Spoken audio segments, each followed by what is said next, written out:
श्री गोपाळ कृष्ण भगवान की जय। लीला नंबर 152 चा उर्वरित भाग।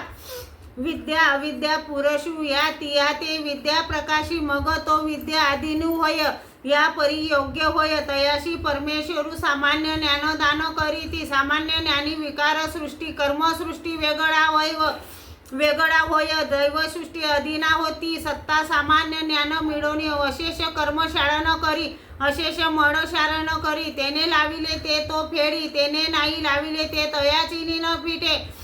यती क्रियेअर्थे तत्कर्म मनोनी कर्म शब्द कर्म बोली जे कर्म शब्दे मळही बोली जेती या परी योग्य होय तयाशी परमेश्वरू विशेष ज्ञानदान करेती। विशेष ज्ञानी दैवसृष्टी वेगळा होय सकळाई शक्ती अधीना होती अपरोक्षा होती। माया कोपोनी उदासीन होय माया कृपा व्यतिरिक्त परमेश्वरू तयासी सकळही शक्ती दाना करीती। मग तो सकळसी प्रमाण द्रव्य होय आद्य मळ युक्त चरम देह स्थित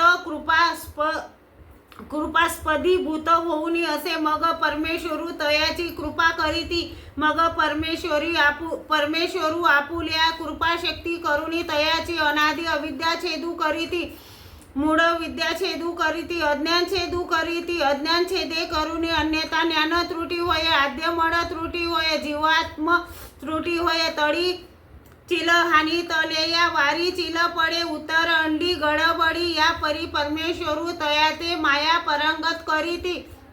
साध्याची या प्राप्ती साधन निर्वते परमेश्वरू भक्ताशी आपली अनुभूती रती देती। भक्ताशी आपण पे सामोरय देती। ज्ञानी अशी ब्रह्मीभूत करीती ज्ञानी अशी पाठीशी घालती ज्ञानी अशी मोक्ष देती। ज्ञानी या ब्रह्मी मिसळे बुडी दे भक्त भेदे अनुभवी की अभेदे अनुभवी ऐसा विकल्प तेत करो नये।